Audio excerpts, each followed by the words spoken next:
రావడానికి రెండు కారణాలు. బైబిల్ గ్రంథంలో ఉన్నటువంటివి రెండు కారణాలు. కరువు రావడానికి మొదటి కారణం ఏంటి అని అంటే, దేవుడు మన యొక్క విశ్వాసాన్ని పరీక్షించడానికి కావాలనే కరువును అనుమతిస్తాడు. వారి యొక్క కరువు ఎందుకు వచ్చిందయ్యా అని అంటే, వారు పాపము చేయడం బట్టి కరువు వచ్చింది.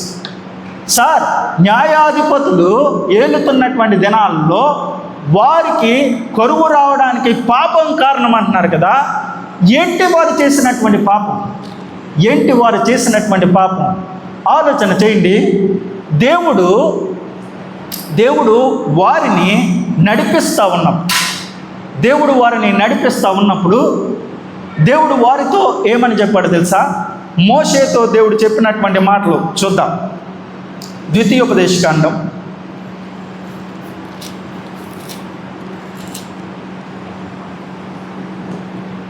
'దేవుడు మోషేతో చెప్పినటువంటి మాటలు ఎప్పుడు చెప్పాడు అని అంటే, ఇశ్రాయేలుని నడిపిస్తూ ఉన్నాడు. ఇంకో కొన్ని రోజుల్లో వాగ్దాన దేశంలోకి వీళ్ళు వెళ్ళిపోతున్నటువంటి మొదట మోషేకి దేవుడు చెప్తున్నటువంటి మాటలు, ఇదిగో నీకు నేను స్వాధీనపరుస్తున్నటువంటి దేశం వెళ్తున్నారు కదా, మీరు జాగ్రత్త వహించాలి అనేటువంటి ఉద్దేశంతో ఈ మాటలు దేవుడు చెప్తున్నాడు. చూడండి, 7వ అధ్యాయం, ద్వితీయోపదేశకాండము 7వ అధ్యాయం. నీవు స్వాధీనపరచుకోబో దేశంలోనికి నీ దేవుడైన యెహోవా నిన్ను చేర్చి జనములను అనగా సంఖ్యకును బలమునకును నిన్ను నియమించిన హిత్తీయులు, గిర్గీషీయులు, అమోరీయులు, కానానీయులు, ఫెరిజ్జీయులు, హవీయులు, యెబూసీయులు 7 జనులను నీ ఎదుట నుండి వెళ్ళగొట్టిన తరువాత నీ దేవుడైన యెహోవా వారిని అప్పగించినప్పుడు నీవు వారిని హతము చేయవలెను. దేవుడు వారికి చెప్తున్నటువంటి మాటలు ఏంటో తెలుసా? నేను మీకు అప్పగింపబడిపోవు ఆ దేశంలోనికి మీరు వెళ్ళినప్పుడు మీరు చేయవలసింది ఏంటి అని అంటే, అక్కడ ఉన్నటువంటి 7 జాతుల వారిని, అక్కడ ఉన్నటువంటి 7 జనాంగం వారిని మీరేం చేయాలా? హతం చేయాలి. తర్వాత చూడండి, వారిని నిర్మూలన చేయాలి. వారితో నిబంధన చేసుకోకూడదు, వారిని కరుణింపకూడదు, నీవు వారితో వియ్యమందకూడదు, వారి కుమారులకి నీ కుమార్తెనికి ఇయ్యకూడదు, నీ కుమారునికి వాని కుమార్తెను పుచ్చుకొనకూడదు, నన్ను అనుసరింపకుండా ఇతర దేవతలను పూజించినట్లు నీ కుమారుని వారు మళ్లించుదురు. అందును బట్టి యెహోవా కోపాగ్ని నీ మీద రగులుకొని ఆయన నిన్ను త్వరగా నశింపజేయును.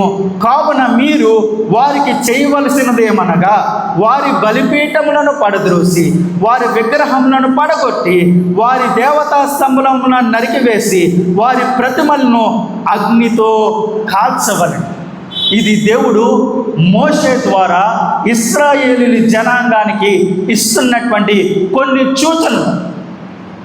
అయితే ఇశ్రాయేలీయులు వాగ్దాన దేశం వెళ్ళిన తర్వాత వారు చేసినటువంటి పనులు చూద్దాం రండి. న్యాయాధిపతుల గ్రంథం 1వ అధ్యాయం,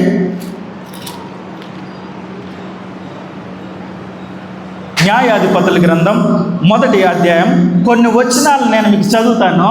ఆ వచనాల్లో మీరు చూడండి. దేవుడు వారిని అందరినీ వెళ్ళగొట్టమన్నాడు, వారిని కైవసం చేసుకోమన్నాడు, ఆ భూభాగాన్ని అంతటినీ కూడా స్వతంత్రించుకోమన్నాడు దేవుడు. కానీ వీరు ఆ భూభాగానికి వచ్చిన తర్వాత దేవుడు సుసంపన్నమైనటువంటి దేశాన్ని వారికి తీసుకొచ్చిన తర్వాత వారు చేసినటువంటి పనిని మనం చూద్దాం. చూడండి, 19వ వచనం, 1వ అధ్యాయం 19వ వచనం. యెహోవా యోధా దేశస్థులకు తోడై ఉన్నందున వారు మన్య దేశమునకు స్వాధీనపరచుకొనిరి. అయితే మైదానమందు నివసించు వారికి ఇనుప రథములు ఉన్నందున వారిని వెళ్ళగొట్టలేకపోయారు. దేవుడు వారిని ఏమన్నాడు?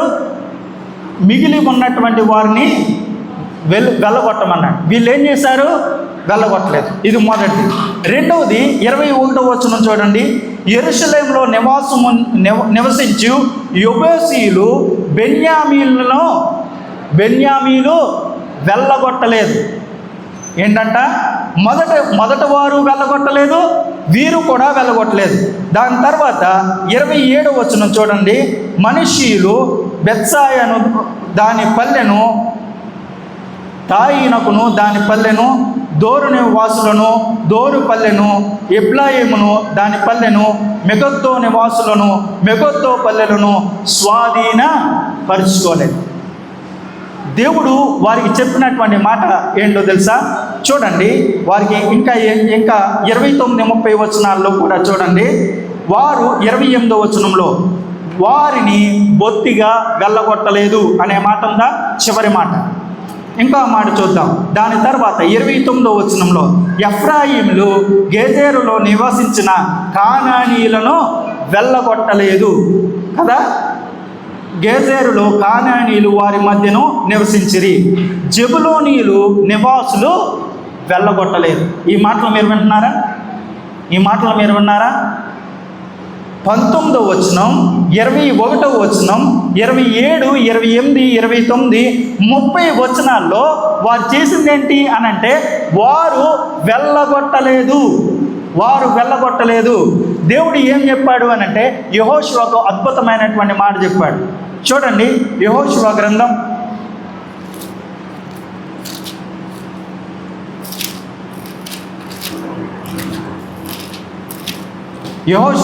13వ అధ్యాయం. యెహోషువ బహుదినములు గడిచిన వృద్ధుడు కాగా యెహోవా అతనికి ఇలాగూ సెలవిచ్చును, నీవు బహుదినములు గడిచిన వృద్ధుడవు, స్వాధీనపరచుకొనుటకు అతి విస్తారమైన దేశము ఇంకా మిగిలింది. దేవుడు ఏమన్నాడు? మీరు స్వాధీనపరచుకోవలసినటువంటి స్థలం, స్వతంత్రించుకోవలసినటువంటి ప్రాంతం ఇంకా ఉంది. యెహోషువ ఆ యొక్క కానానులోకి వెళ్ళిన తర్వాత కొంచెం భూమిని ఆయన స్వాధీనపరుచుకొని 12 గోత్రాలకు పంచిపెట్టి ఇచ్చేశాడు. దాని తర్వాత ఇంకా స్వాధీనపరుచుకునేటువంటి స్థలం ఇంకా చాలా ఉంది. దేవుడు ఏమన్నాడో తెలుసా? అయ్యా, మీరు వారిని అందరినీ వెళ్ళగొట్టేసి ఆ భూభాగాన్ని మీరు స్వతంత్రించుకోండి, ఆ భూభాగాన్ని మీ చేతిలోకి తీసుకోండి అని దేవుడు అంటే, వీళ్ళు చేసినటువంటి పాపం ఏంటో తెలుసా? వారిని వెళ్ళగొట్టలేదు, వారిని వారితో పాటు ముంచుకుని వారికి వెట్టి చాకరీ పనులు అప్పగిస్తూ వారి మధ్య నివసించడానికి వీరు అవకాశం ఇచ్చారు. అవకాశం ఇవ్వడం బట్టి జరిగిందేంటో తెలుసా? వారే వీరయ్యారు, వీరే వారయ్యారు. 6 నెలలు సహవాసం చేస్తే వాడు వీడవుతాడు, వీడు వాడవుతాడు అంటారు కదా, అదే జరిగింది. ఏం జరిగిందో తెలుసా? దేవుడు ముందుగానే హెచ్చరించాడు, వారు మీ కుమారులను దేవతల వైపునకు త్రిప్పుతారు, అందుకనే మీరు వారిని వెళ్ళగొట్టండి అని అన్నాడు. కానీ వాళ్ళు వెళ్ళగొట్టలేదు. వెళ్ళగొట్ట కారణం చేత జరిగిందేంటో తెలుసా? వారి యొక్క ఆచార సాంప్రదాయాలన్నీ కూడా వీరికి అబ్బిని. ఆచార సాంప్రదాయాలన్నీ కూడా వీరు అలవర్చుకున్నారు. ఏం అలవర్చుకున్నారయ్యా అనంటే, వారు బయలు దేవతను పూజించడం ప్రారంభించారు, అష్టారోతు దేవతను పూజించడం ప్రారంభించారు. బయలును ఎప్పుడు పూజిస్తారు? కానానీయులు బయలుదేవతను ఎప్పుడు పూజించేవారు తెలుసా?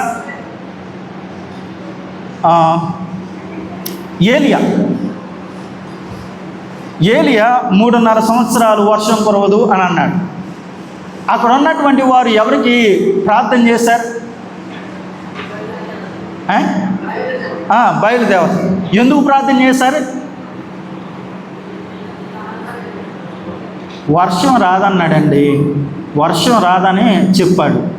వాళ్ళు ప్రార్థన చేయడానికి గల కారణం ఏంటి? ఏం కావాలని ప్రార్థన చేశారు?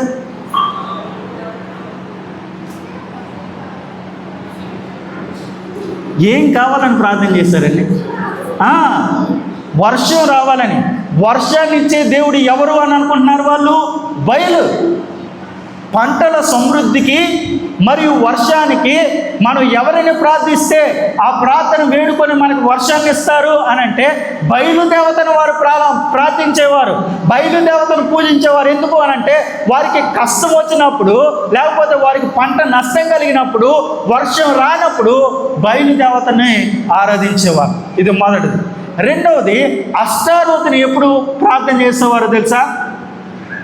గర్భం మూయబడినప్పుడు, పిల్లలు లేనప్పుడు, పిల్లలు కావాలి అన్నటువంటి వాళ్ళందరూ వెళ్ళి అష్టారోతు దేవతను పూజించేవారు. ఆ సంస్కృతిలోకి ఎవరు వచ్చారు అని అంటే ఇశ్రాయేలీలు వచ్చారు. దేవుణ్ణి ఎరగనటువంటి తరం వచ్చింది. వారు ఏం చేశారంట? బయలుదేవతను ఆరాధించారు, అష్టారోతను కూడా వారు ఆరాధించారు. మన దేవుణ్ణి తిరస్కరించారు, విసర్జించి బయలును అష్టారోతును వారు పూజించడం, ఆరాధించడం మొదలుపెట్టారు. కరువు ఎందుకు వచ్చిందయ్యా అని అంటే, కరువు రావడానికి గల కారణం దేవుని మాట వినకపోవడం, దేవుడు చేయమన్నది చేయకపోవడం వల్ల కరువు వచ్చింది. దేవుని విసర్జించారు, దేవుని యొక్క కోపానికి వారు కారకులైనారు. కాబట్టి వారి జీవితంలోనికి ఏమొచ్చింది? కరువు వచ్చింది.